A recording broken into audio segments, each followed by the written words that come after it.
사랑과 은혜가 풍성하신 하나님, 오늘도 사모함으로 3일 예배를 드릴 수 있도록 축복하여 주심에 감사합니다. 예배를 통해 은혜를 주시는 주님, 이 시간 주님을 만나는 복된 시간 되게 하여 주시옵소서.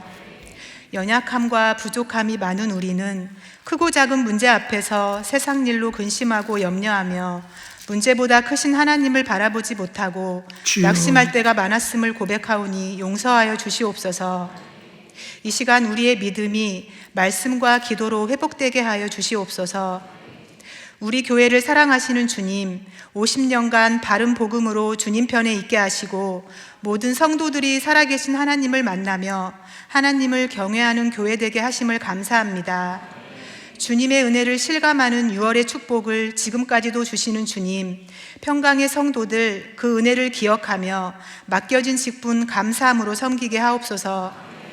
사랑하는 담임 목사님, 스스로 회복하시는 모든 과정을 간섭하여 주시고 깨끗하고 완벽하게 치유해 주셔서 통증과 후유증이 남지 않게 강건함의 축복을 더하여 주시옵소서.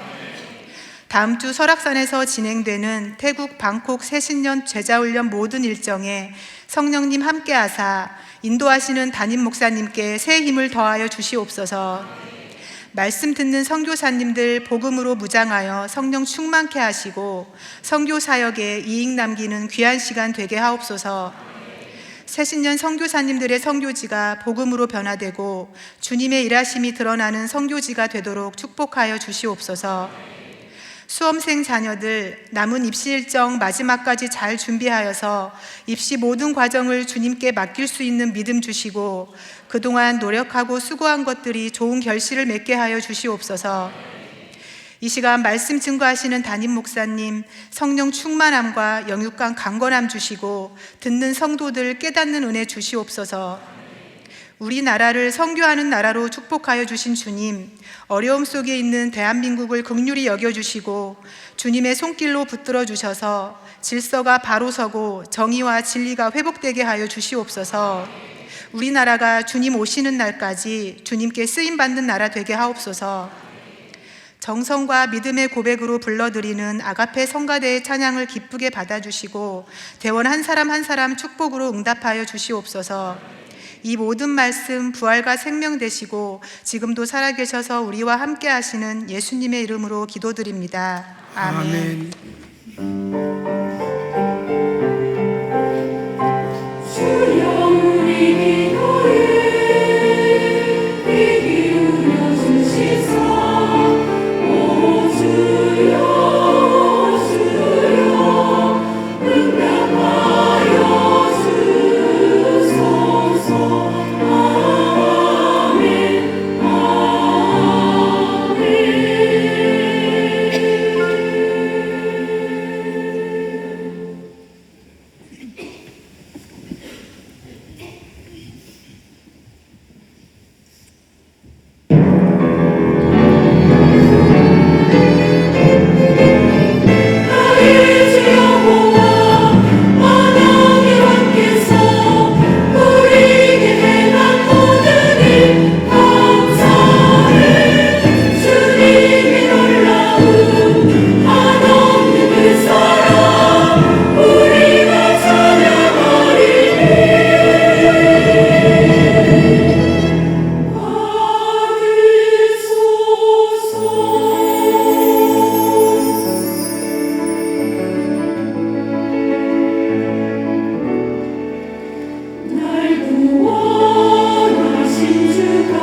오랜만에 수요 예배를 이렇게 라이브로 드리게 돼서 아가페 성가대 찬양을 들으니까 좋습니다.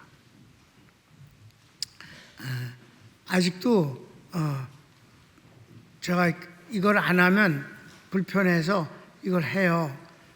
근데 지난 주일 9시 예배 때 교인들이 신경 쓸까 봐 이걸 풀르고 예배를 드렸다가 너무 힘이 들었어요. 그러니까 막 이 승모근이라고 이 어깨 근육이 있거든요. 그 승모근이 막 찢어지는 것 같이 아픈 거예요. 그래서 성만찬 때 도저히 못 참겠어서 이제 옆에 서 있는 안수집사 회장 보고 올라와서 이 승모근 좀 이렇게 좀 이렇게 좀 이렇게 잡아다 이거 좀 주물러라. 그랬더니 주물를 줄 모르고 밀어 자꾸만. 내 앞으로 곧 걸어가질 것 같아서 내가 마이크가 켜져 있는 걸 보고 밀지 마.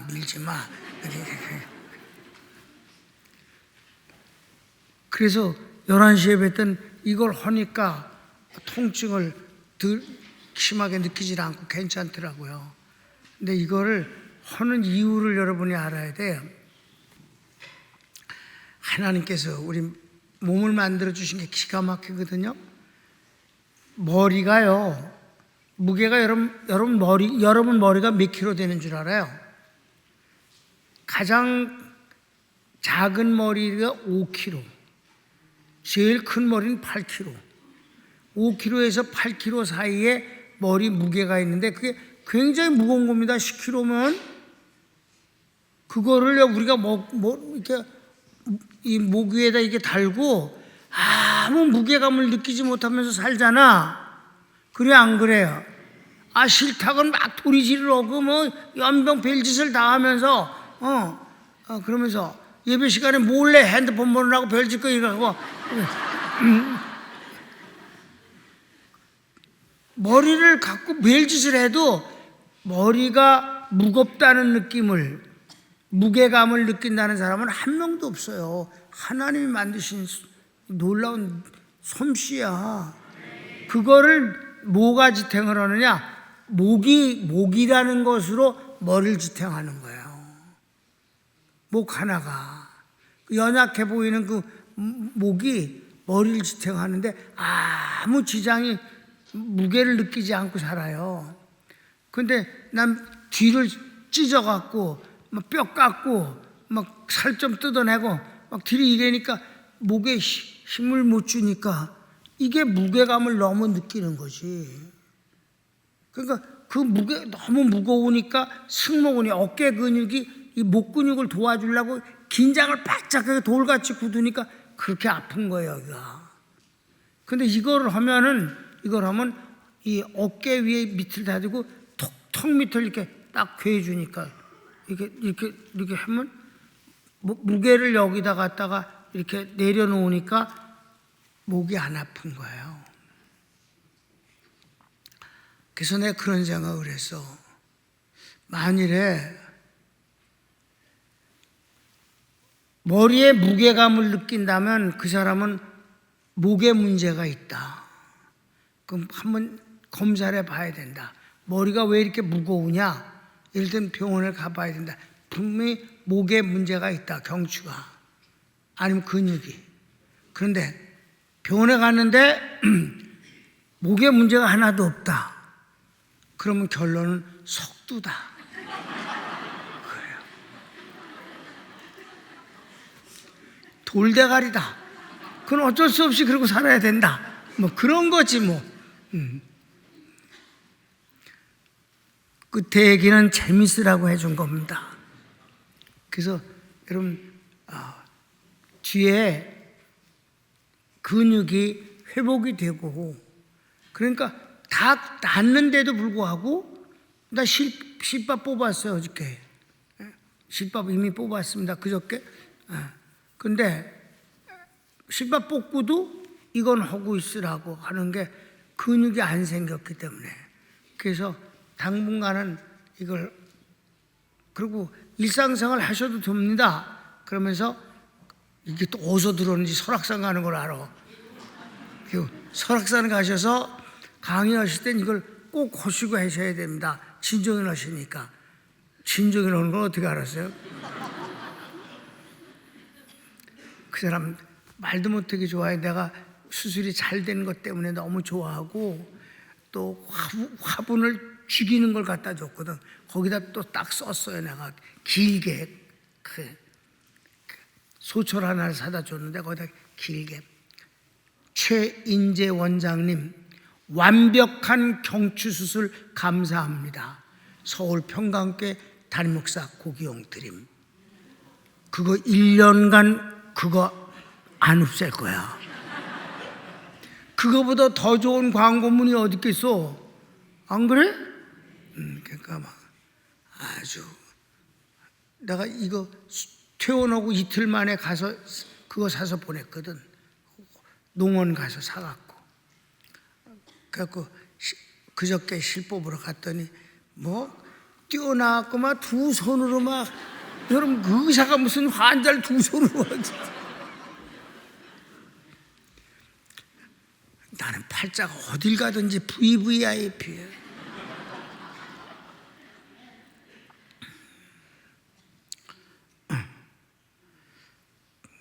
그러니까 여러분 이거 변명하느라고 당분간 예배 드릴 때 이거 하는 거 여러분 이해해 주시기를 바랍니다. 이제 시작하겠습니다. 이제 사도행전이죠. 오래간만입니다. 시작. 회개한 사울이 보인 다메섹에서의 모습. 다메섹에서의 모습. 제목을 잘 기억을 해야 돼. 바울의 뭐 이런저런 행동을 공부하는 게 아니라 회개한 사울이 다메섹에서 우리에게 보여주신 그 모습이 어떠한가, 지난 날과 비교해서 어떠했을까 한 걸 여기서 찾아내려고 제목을 이렇게 정한 겁니다. 여러분 성경엔 이렇게 쓰이지 않았어요. 다메섹에서의 바울의 전도 뭐 이런 거 이렇게 하거나 뭐 이런저런 했을 거야. 자, 1번. 즉시 각 회당에서 예수님이 하나님의 아들이심과 그리스도이심을 전파합니다. 그렇습니다. 자, 성경을 읽을까요? 사울이 다메섹에 있는 제자들과 함께 며칠 있을새 즉시로 각 회당에서 예수의 하나님의 아들이심을 전파하니. 그렇습니다. 그 내용을 설명 좀 해봅시다. 가르치기 1번은 아나니아에 의해 사울의 일이 전해지고 다메섹의 제자들이 기뻐하고 환영합니다. 아나니아가 아주 직접적인 증인 아니에요. 예수님으로부터 응답을 받고 사명을 받은 뒤에 사울에게 가서 떨었지만은 주님이 이해를 시키신 뒤 그가 담대히 가서 사울에게 안수하여 병 낫게 하고 그래서 눈을 보게 하고 성령으로 충만케 하는 것은 본인이었어요. 그러니까 즉시 복음을 전하는 사울에 대해서 저게 미쳤나, 저게 가짜일까, 진짜일까 이러는 사람들에게 아나니아가 이 사울의 진정성을 설명해 주는 노릇을 했다. 2번은 기독교의 회개와 구원은 점진적이 아니고 즉각적이고 혁신적입니다. 여기서 바로 기독교에 있어서 이 회개라는 것은 믿음을 갖는 것, 회개와 믿음을 갖는 것은 점진적인 것이 아니라 은혜, 곧 하나님의 것을 우리에게 선물로 주시는 은혜이기 때문에 혁신적이고 아주 즉각적인 것이다. 여기서 뭐라고 그래? 바울이 즉시로 복음을 전했다고 그랬잖아. 그런데 즉시로 하시는 건 하나님의 은혜예요. 즉시로 눈이 낫게 하고 즉시로 성령 충만해서 전하지 않고는 못 견디게 만드는 이는 하나님이셨어요. 그래서 제일 중요한 거는 기독교는 주님을 만나는 것이다. 만나는 것보다 더 중요한 일은 없다. 왜? 그 이유가 뭔데? 그 이유가 성령의 역사이기 때문입니다. 혁신적이고 즉각적입니다. 왜냐하면 성령님의 역사이기 때문입니다. 그렇죠? 그래서 예수님께서 그 한편 강도에게 하자. 시작. 예수님께서 한편 강도에게 주신 말씀입니다. 내가 오늘 나와 함께 낙원에 있으리라. 자, 누가복음 23장 한번 찾아서 본문 볼까요? 가로되 예수여 당신의 나라에 임하실 때 나를 생각하소서 하니 예수께서 이르시되 내가 진실로 내게 이르노니 오늘 내가 나와 함께 낙원에 있으리라 하시니라. 이런 거예요. 성령님의 역사는 이렇게 뭐 시간을 끌고 하는 게 아니에요. 하나님의 역사는 그렇습니다. 아멘. 나중에 이제 결어를 읽으면 여러분이 실감나는 예를 내가 들어서 마무리를 짓겠습니다. 큰 2번. 사람들이 놀라워합니다. 뭐 이런 현상에 대해서 믿어야 될지 안 믿어야 될지 또 믿고 보니까 이럴 수가 있는가라고 그래서 그냥 놀라워했다. 사도행전 9장 21절입니다. 듣는 사람이 다 놀라 말하되 이 사람이 예루살렘에서 이 이름 부르는 사람을 잔해하던 자가 아니냐. 여기 온 것도 저희를 결박하여 대제사장들에게 끌어가고자 함이 아니냐 하더라. 그렇습니다. 사람들이 놀라워했어요. 이게 바로 다메섹 회개한 사도 바울이 다메섹에서 보인 모습입니다. 사도 바울은 변했을 뿐인데 그거를 보는 사람들은 믿기지를 않으니까 당황하고 어쩔 줄을 모른단 말이에요. 기독교인들도 어리둥절하고 예수님 안 믿는 유대인들은 당황스러워하고 이게 뭐야 이러고 예수님을 사도 바울을 죽이려고 하고 핍박하는 자들도 오히려 당황스러워서 이걸 지금 잡아야 되는 거야? 어떻게 되는 거야? 가짜로 저러는 거야? 기독교인들을 추려내려고 저런 짓을 하는 거야? 뭐야? 이랬다. 3번. 사울은 예수님이 그리스도이심을 힘있게 전합니다. 아주 힘있게 전하는데 자, 가르치기 1번은 힘을 주시는 분은 성령님입니다.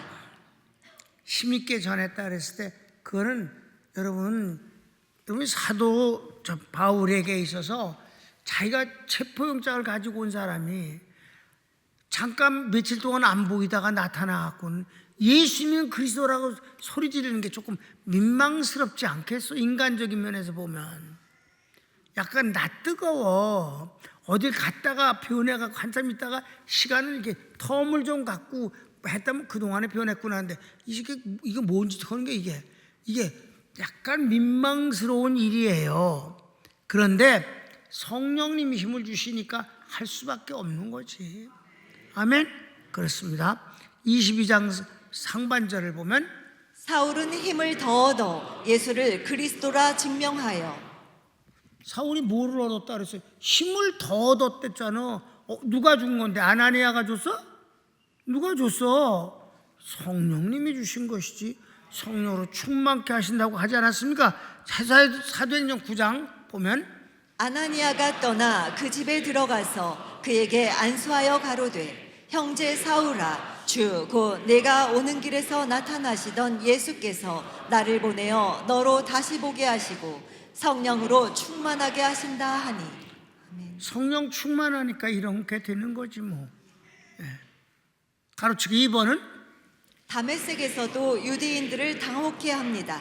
참 다메섹에서 그래서 유대인들을 이거 뭐야? 진짜야 가짜야? 당혹스럽게 되어졌다. 사도 바울이 보여주는 모습입니다. 그렇죠? 22절 하반절을 읽읍시다. 다메섹에 사는 유대인들을 굴복시키니라. 사실은 본문은 굴복시킨다고 그랬지 원래 성경은 유대인들을 당혹하게 하니라. 어쩔 줄 모르게 만들었다. 굴복시켰다고 하는 것보다는. 자, 그래서 그 다음 다메섹에서 아라비아로 떠납니다. 이제 핍박하는 자들이 정신을 차렸어. 아닌 줄 알았더니 진짜인 게비요. 저 새끼가 진짜요. 이렇게 바뀐 거야. 아닌 게비요. 아니요, 진짜요. 진짜요. 저게 미쳤어 완전히. 예수에게 미친 거야. 이래갖고 저를 죽이려고 그러잖아요. 그렇죠? 4번 다메섹에서 다메섹에서 아라비아로 떠납니다. 다메섹에서 아라비아로 떠나는데 자, 그 뒤에 말씀 여러 날이 지났다는 표현은 사울이 아라비아에 간 기간임을 알 수 있습니다. 여러 날 그게 3년이에요. 이제 떠납니다. 다메섹에서 떠났다가 3년 있다 다시 다메섹으로 와서 마지막 그 사울의 모습을 다메섹에서 보여주고 예루살렘 갔다가 예루살렘에서 고향 다소로 가서 11년간을 이제 주님과의 만남의 세월을 갖게 되는 것입니다. 자, 성경 9장 23 옛날 얘기인데 봅시다. 시작. 여러 날이 지남에 유대인들이 사울 죽이기를 공모하더니. 이때도 그랬지. 이때도. 그런데 이제 갈라디아서를 한번 보면은 그 아들을 이방에 전하기 위하여 그를 내 속에 나타내시기를 기뻐하실 때에 내가 곧 혈육과 의논하지 아니하고 또 나보다 먼저 사도된 자들을 만나려고 예루살렘으로 가지 아니하고 오직 아라비아로 갔다가 다시 다메섹으로 돌아갔노라. 그 후 3년 만에 내가 게바를 신방하려고 예루살렘에 올라가서 저와 함께 15일을 유할세. 그래서 여기 3년간 아라비아에 가 있었다는 것도 갈라디아서에서 사도 바울이 자기의 그 경험 얘기를 하니까 알게 된 거지. 사도행전은 그렇게 자세히 안 나왔단 말이에요. 아라비아로 떠났어요. 죽이려고 했으니까. 그리고 거기서 3년 있다가 왔는데 성경은 뭐라고만 그래? 여러 날 후에라고만 그랬는데 그게 참 애매한 소리지만 정확하게는 3년이었다. 근데 여기서 중요한 거는 저가 이제 예수님을 믿게 됐잖아요. 그러면 어떻게 될까? 이미 사도들이 있어서 교회가 세워지고 조직이 정말 정상적으로 막 되잖아. 온 유대가 사마리아까지 복음이 전파됐다 이 말이에요. 이랬는데 자기가 회개를 주님을 만났다면 마땅히 기독교의 예수님의 제자들을 만나는 것이 어쩌면 인간적인 면에서는 순서가 당연합니다. 그래서 예루살렘으로 갔어야지. 다메섹에서. 여러분 그동안 죄송했습니다. 내가 주님을 만났고 성령님으로 충만해서 이제 예수님이 그리스도이심을 증거하게 됐습니다. 주님이 제게 이방인의 사도로 쓰시겠다고 말씀하셨으니 저는 그 일을 이제 앞으로 할 것 같습니다. 선배 사도님들이요, 잘 좀 부탁합니다. 이러면서 사랑의 교제를 하는 것이 마땅하지 않겠는가? 근데 본문에 뭐라고 그랬어요? 뭐라고? 또 나보다 먼저 사도된 자들을 만나려고 예루살렘에 가지 아니하고 아라비아로 갔다. 그냥 주님과 함께 아라비아로 갔다. 뭐 인간적인 어떤 방법을 취하지 아니하였다. 난 이 부분이 마음에 들더라고. 난 개인적으로. 철저하게 신본주의지. 큰 5번 볼까? 다시 다메섹으로 돌아온 사울이 변함없이 예수님을 전하는 것을 보고 유대교 지도자들이 죽이려 합니다. 3년 만에 돌아왔어요. 저기 어디 갔다 왔대? 그런데 막 끊임없이 복음을 전하는 걸 보고 진짜 죽여버리겠다 라고 했다 이 말이에요. 성경을 읽읍시다. 그 계교가 사울에게 알려지니라. 저희가 그를 죽이려고 밤낮으로 성문까지 지키거늘. 23절에도 보면 여러 날이 지나매 그때가 이제 다시 돌아왔을 때 유대인들이 사울 죽이기를 공모하더니 그 계교가 사울에게 알려졌어요. 그들이 그를 죽이려고 밤낮으로 성문까지 지키거늘. 그래서 마지막 6번 시작. 그의 제자들이 사울을 다메섹에서 탈출시킵니다. 이번엔 아주 구체적으로 사울을 죽이려고 계획을 잘 세워놨기 때문에 이제는 안 되겠다. 그를 탈출시켜서 보내는 수밖에 없다. 먼저 보내서는 그냥 아라비아로 가버렸지만은 분위기가 안 좋을 때 갔지만 이번엔 정말 꼭 죽이려고 하니까 이제 도망을 시키겠다. 지금은 다메섹에 가도 그거 아마 광주리 그거 없앴을 거야. 폭격을 하도 많이 나서. 여기 광주리에 이렇게 해갖고 내보내는데 그게 무슨 말이냐면요.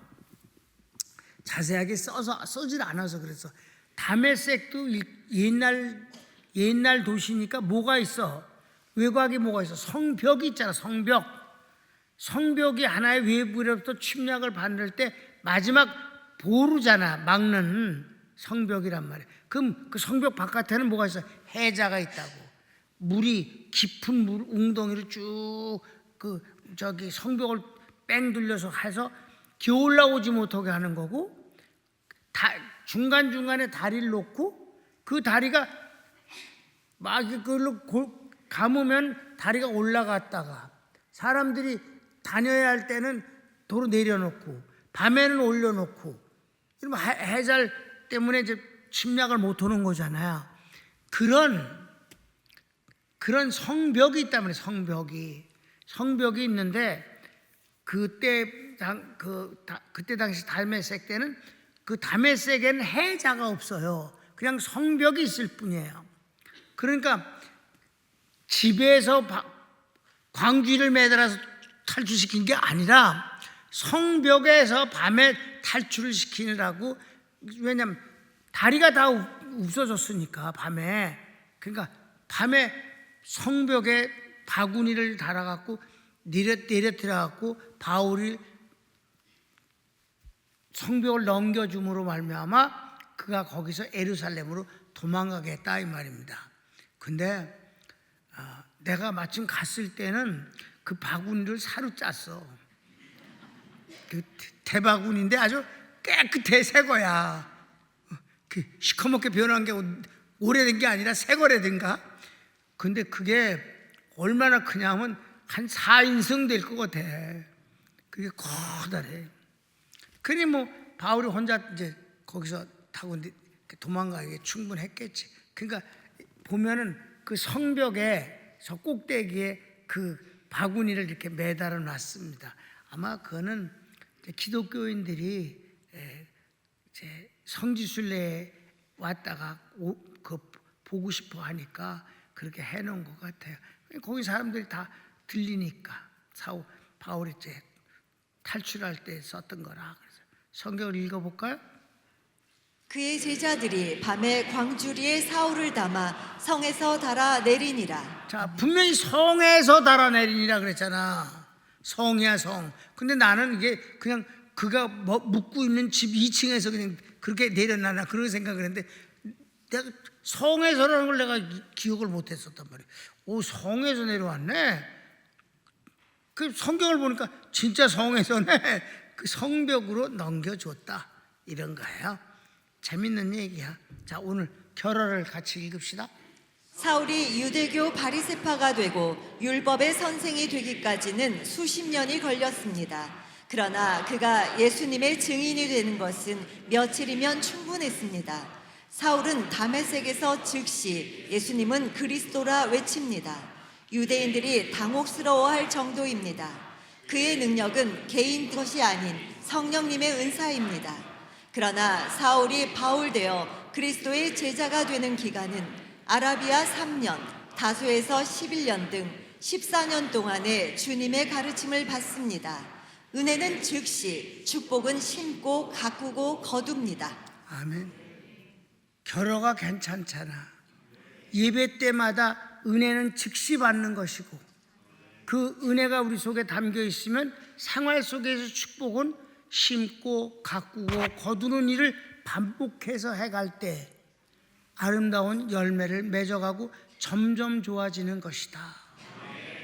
그러니까 예배는 한 번 드려서 은혜는 한 번 받는 게 아니라 이거는 그냥 생활화다. 그래서 신앙생활이라고 하는 거다. 축복은 생활을 통해서 받는 것이다. 우리는 그냥 그렇게 변함없이 하나님과 더불어서 살아가는 것이 옳시다. 그러다 보면 예배 때 은혜를 받는 거고, 그러다 보면 하나님의 응답과 축복을 받기도 하는 것이지요. 그러니까 사도 바울이 하나님의 은혜를 받는 건 다메섹 도상에서 즉시 되어진 일이고, 저가 또 즉시 주임을 증언했지만은 사도가 되어지고 성경 13권을 쓰는 거는 그렇게 하루아침에 된 것이 아니다. 14년 동안 주임을 만나 그렇게 가르침을 받고 주님과 함께 공유하지 않았는가, 비밀을. 그렇게 해서 되는 것이다. 우리도 그냥 그렇게 일생을 주님과 함께 살아가는 것입니다. 손을 모읍시다.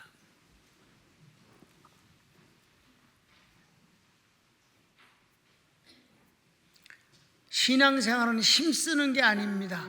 자연스러운 것입니다. 여러분, 아까 얘기했습니다. 머리가 그렇게 무거운데 우린 그 무게를 느끼지 못하고 산다고요. 아주 자연스럽게 살도록 하나님이 만들어 주십니다. 신앙생활이 그렇게 힘씁니까? 그거 이상한 겁니다. 신앙생활은 자연스러워야 합니다. 학교생활 자연스러워야 합니다. 가정생활 애쓰는 게 아닙니다. 그냥 사랑하면서 자연스러운 것입니다. 여러분, 하나님과의 관계도 그렇게 자연스럽고 매끄럽게 합시다. 주여 한번 부르기도 합니다. 주여.